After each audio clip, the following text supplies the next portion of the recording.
Hi hello welcome back to our channel. இன்றைக்கி நம்ம இந்த வீடியோவில் என்ன பார்க்க போகிறோம் அப்படின்னு பார்த்திங்கன்னா, புனித வார நிகழ்வுகள் வந்து நம்ம சர்ச்சில் வந்து என்னெல்லாம் பண்ணோம் அப்படிங்கிறது தான் வந்து ஒரு ஷார்ட் வீடியோ தான் இது. ரொம்ப லாங்காக வந்து எடுக்கலை. இதில் அந்தந்த டேயில் வந்து பார்த்திங்கன்னா குருத்தோலை ஞாயிறு ஸ்டார்ட் பண்ணோம். அந்த வீக் ஃபுல்லாகவுமே நமக்கு வந்து ஹோலி வீக்கு, புனித வாரம் தான் செலிப்ரேட் பண்ணுவாங்க.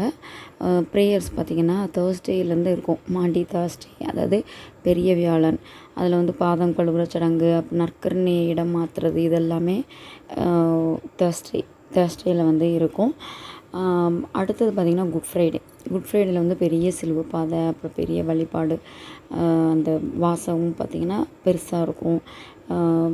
வியாழக்கிழமையும் அந்த மாதிரி தான் பிக்காக இருக்கும். அதே மாதிரி தான் இது குருத்தோலை ஞாயிறு அன்றைக்குமே அந்த பெரிய வாசகம் தான் வாசிப்பாங்க. அண்டு நெக்ஸ்ட்டு பார்த்திங்கன்னா குட் ஃப்ரைடே அப்போவும் அந்த பெரிய வாசகம் யோவான் எழுதுனதுலேருந்து வாசிப்பாங்க. அது வந்து அப்படியே இயேசுவா வந்து ஃபாதர் இருப்பார். அவர் இயேசு என்னலாம் சொன்னாரோ அவருக்கு பதில் வந்து ஃபாதரே வந்து அதை வந்து வாசிப்பாங்க. அப்புறம் மக்களுக்கு கொஞ்சம் பேர் இருப்பாங்க, அப்புறம் சீடர்களுக்கு, இந்த மாதிரி வந்து பல கேரக்டர்ஸாகவே அது வந்து அந்த டயலாக் டெலிவரி பண்ணுவாங்க. அந்த பைபிள் வசனம் வந்து ஒரு நாடகம் மாதிரியே அங்கே வந்து வாசிப்பாங்க. இந்த பார்த்திங்கன்னா அடுத்தது பார்த்திங்கன்னா குட் ஃப்ரைடே வந்து நமக்கு சிலுவை பாதை, மெயினாக வந்து சிலுவை பாதை. அதே மாதிரி ஃபாஸ்டிங் இருக்கணும், கண்டிப்பாக ஒரு சிந்தி இருக்கணும். அண்டு நமக்கு வந்துட்டு அந்த ப்ரேயர் முடிஞ்சு ஈவினிங் தான் வந்து மேக்ஸிமம் எல்லாருமே அந்த கஞ்சி சாப்பிடுவோம். அது வரைக்குமே ஃபாஸ்டிங் தான். இப்போ பார்த்திங்கன்னா நீங்கள் வியாழக்கிழமை வந்து நற்கருணை இடமாற்றம் செய்கிறாங்க.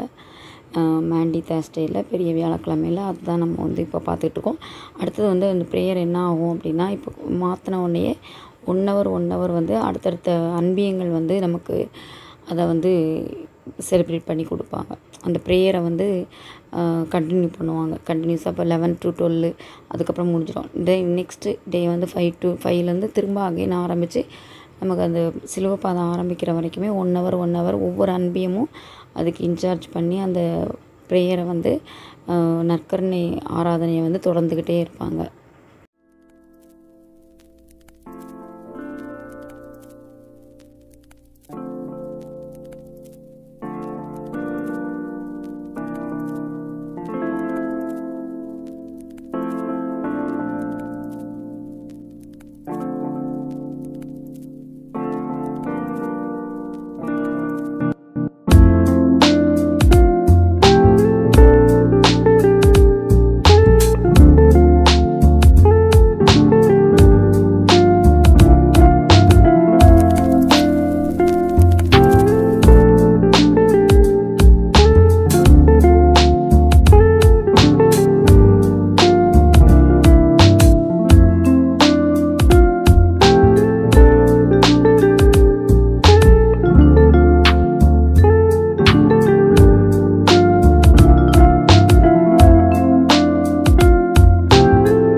இப்போ பார்த்துக்கிட்டு இருக்கிறது பார்த்திங்கன்னா சிலுவை பாதை. இது வந்து நம்மளுக்கு 1வது ஸ்தலத்துலேருந்து நம்மளுக்கு வந்து 14 ஸ்தலங்களுக்கும் வந்துட்டு அது நடந்துக்கிட்டே இருக்கும். கண்டினியூஸாக பண்ணிக்கிட்டே இருப்பாங்க. இதில் வந்து பெரிய வெள்ளிக்கிழமை வந்து அது உருக்கமாக அதை அப்படியே நம்ம ஃபீல் பண்ணி எல்லாருமே அழுவாங்க. அந்த மாதிரி வந்துட்டு ரொம்பவே வந்து இதுவாக இருக்கும். அடுத்தது பார்த்திங்கன்னா அது திருச்சிலுவை ஆராதனையும் வந்து ப்ரேயர்லேயே வந்து அந்த சிலுவை பாதம் முடிஞ்சதுக்கப்புறம் வழிபாடு வந்து ஸ்டார்ட் ஆகும். அது வந்து திருப்பலி மாதிரி நடக்காது. இது வந்து நெக்ஸ்ட்டு அப்படியே ப்ரேயர் மாதிரியே தான் இருக்கும். பீடத்துலலாம் எல்லாம் இது பண்ணிக்க மாட்டாங்க. எல்லா சுரூபத்தையுமே வந்து பெரிய வெள்ளிக்கிழமை வந்து ஃபுல்லாகவே மறைச்சிட்ருப்பாங்க.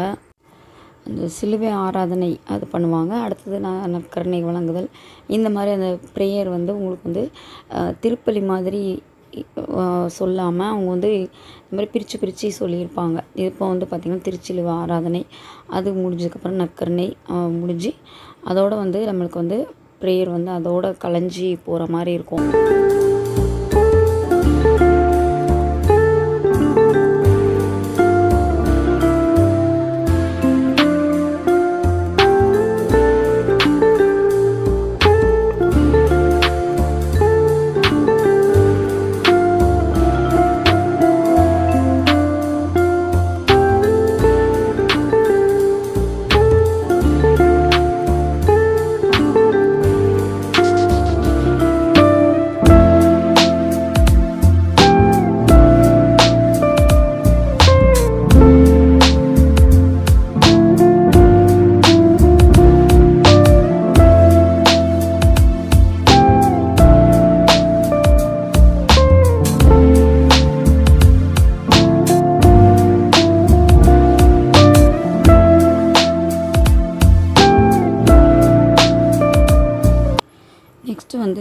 இறந்த ஆண்டவரோட சுரூபம் வந்து சர்ச்சுக்குள்ளே வந்து எடுத்துகிட்டு வருவாங்க.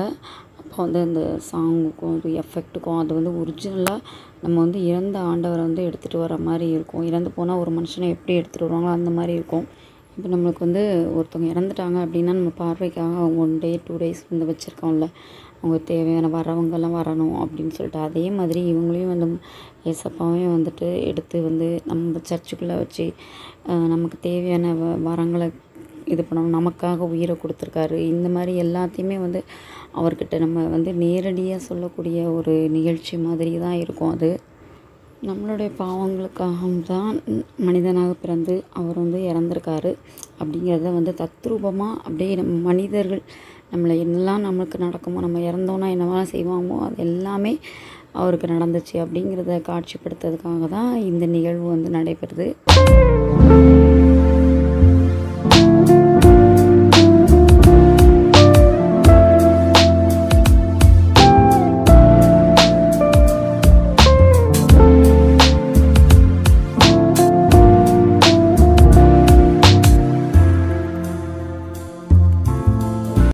அமைதியாக போயிடணும் அப்படிங்கிற மாதிரி தான் சொல்லிவிட்டு எல்லாம் சாப்பிட்றதுக்கு கஞ்சி இந்த மாதிரி எல்லாம் டிஸ்ட்ரிபியூட் பண்ணுவாங்க.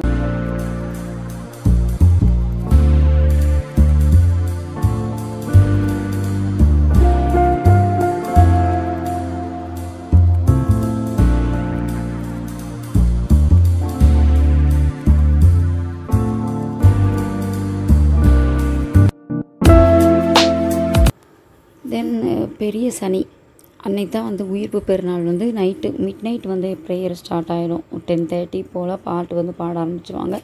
நெக்ஸ்ட் வந்து ஒரு 11 o'clock வந்து சர்ச் வந்து ப்ரேயர் வந்து ஸ்டார்ட் பண்ணிட்டோம். அப்போ வந்து ஒளியிலேருந்து தான் எல்லா லைட்டுமே ஆஃப் பண்ணிவிடுவாங்க. திரும்ப புது ஒளி ஏற்றுவாங்க. ஒரு பெரிய கேண்டில் இருக்கும், பாஸ்கா மெழுதிரி, அதில் வந்து ஏற்றி அதில் வந்து எல்லாருக்குமே அந்த மெழுதிரியோட வெளிச்சம் வந்து ஒவ்வொருத்தட்டையாக அப்படி பாஸ் பண்ணிக்கிட்டே இருக்கும். நம்ம ஒருத்தர்கிட்டருந்து இன்னொருத்தர் வாங்கிக்கணும் அந்த ஒளியை. அதே மாதிரி வந்து எல்லாருமே அன்றைக்கி கேண்டில் எடுத்துகிட்டு வருவாங்க. அப்புறம் தண்ணி கொடுப்பாங்க, புது தண்ணி ஆசீர்வதிக்கப்பட்டு புதுசாக நம்மளுக்கு வந்து ஒளி தண்ணி ஞானஸ்நானத்தை வந்து நம்மளோட ஞானஸ்நானத்தை புதுப்பிச்சுக்கணும். இந்த ஈஸ்டரில் ஒவ்வொரு வருஷமும் வந்துட்டு நம்ம பாஸ்கா காலம் இது பாடுபடுற அந்த காலம் 40 days முடிஞ்சதுக்கப்புறம் நம்மளோட லைஃப் வந்து புதுசாக எதையோ கற்றுக்கிட்டோம், கடவுளோட ஒன்றிச்சு நம்ம வாழ போகிறோம் அப்படிங்கிறத சொல்கிறதுக்காக தான் இந்த மாதிரி இந்த சடங்குகள்லாம் இருக்குது. அந்த ஃபார்மெட் வந்து இருக்குது. ஒவ்வொரு விழாவிற்குமே ஒவ்வொரு சிறப்பு இருக்குது. இப்போ இது பாடுபடுறாரு, அந்த நம்ம பாடுபடுற இந்த டைம் ஈஸ்டர் டைம் வந்து பார்த்திங்கன்னா பாடுகளின் டேஸ், இந்த நாட்களை வந்துட்டு நமக்கு கடவுள் வந்து எப்படிலாம் உலகத்துக்கு வந்து அவர் கடவுளின் மகனாக இருந்தாலுமே மனிதனாக எவ்வளோ பாடுபட்டிருக்காரு. அப்போ அவரே இவ்வளோ பாடுபடும்போது நம்ம இவ்வளோ கஷ்டம் வந்து படுறோம் அப்படின்னா அது கடவுள் நமக்காக அவ்வளோ தூரம் பட்டதுக்கு ஏதாவது ஒரு ரிசல்ட் இருக்கணும் அங்கே.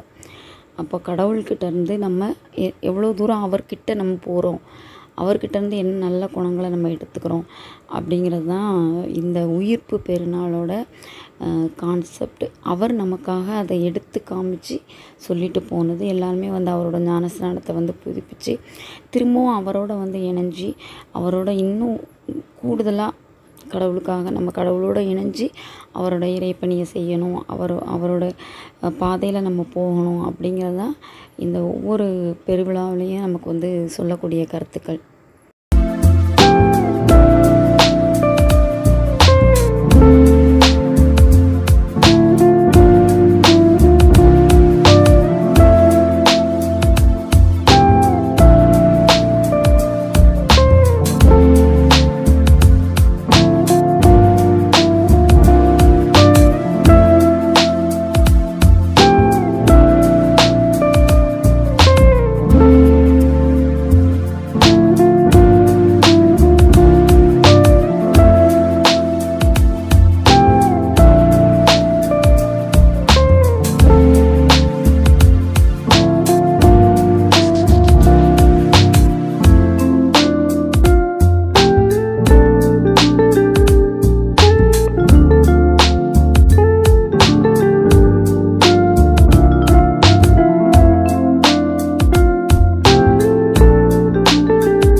ப்ரேயர்லாம் முடிஞ்சு நம்மளுக்கு தண்ணிலாம் புது தண்ணிலாம் தெளிச்சிடுவாங்க. ஈசோ புள்ளினால் அந்த பாட்டெலாம் பாடி எல்லார் மேலேயும் அதாவது புதுசாக வந்து ஆசீர்வதிக்கப்பட்ட புனிதமான நீர் வந்து தெளிப்பாங்க. அப்புறம் எல்லாருக்கும் ஈஸ்டர் எக்கு கொடுத்துருவாங்க. அண்டு அன்றைக்கி காஃபி கூட கொடுத்துருந்தாங்க. ரொம்ப டேஸ்ட்டாக இருந்துச்சு, சூப்பர்பாக இருந்துச்சு. 3:45க்கு மேலே தான் ப்ரேயர் முடிஞ்சுது. எல்லாருமே வீட்டுக்கு போக பார்த்திங்கன்னா அரவுண்டு 3 ஆகிருக்கும். நிறையா காஃபி அன்றைக்கி, செம்ம காஃபி, சூப்பராக இருந்துச்சு. தேங்க்ஸ் ஃபார் வாட்சிங். பாய்.